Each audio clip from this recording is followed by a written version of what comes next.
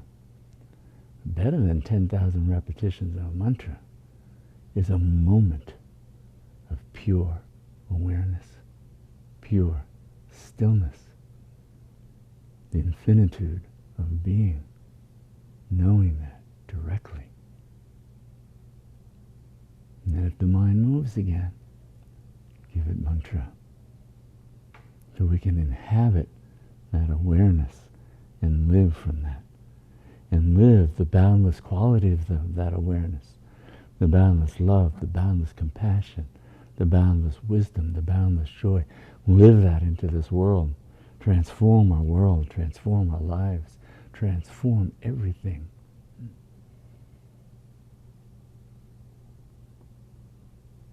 That's the gift of Tara. Mother of all Buddhists. Boundless wisdom, boundless compassion, boundless joy, unshakable equanimity. Keep coming home to that. Remember, that's the truth of who you are. When you find yourself in some little container of thought, feeling, memory, skandhas, just go, skandhas. Well, it's just a skandha, not me. Just the skandha. Come back. Come back to the truth of who you are. And revel in that. It always brings freedom. That's what that great sage, Dilgo Khyentse Rinpoche, was talking about. When you see the emptiness of a thought, you see it and recognize it. Just the thought, not who you are. Then you're free. And he's an extraordinary being. And when he passed on, when he left that body in 1991, being such a high Rinpoche, Rinpoches keep coming back. They've taken the Bodhisattva vow. So, a couple of years later, his foremost disciple, another great Rinpoche, started having dreams of him, heard a poem that gave the actual location of where he was born, who his parents were, who he was in that birth. 2 years old, they found him, and he recognized things that had been his in a past life. This happens all the time. 2 years later, His Holiness the Dalai Lama did a special ceremony recognizing him as the incarnation of Dilgo Khyentse Rinpoche.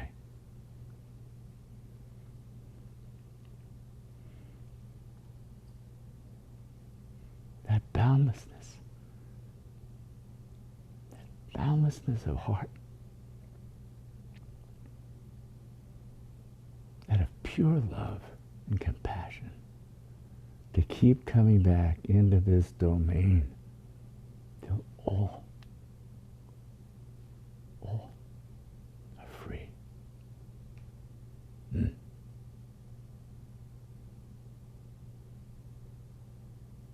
So walk that as your true nature into this world, into your life, moment by moment.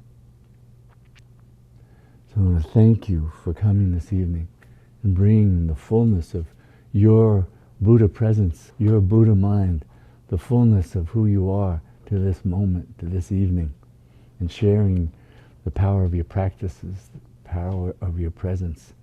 And thank you. With all my heart, with all my love, I look forward to seeing you next week.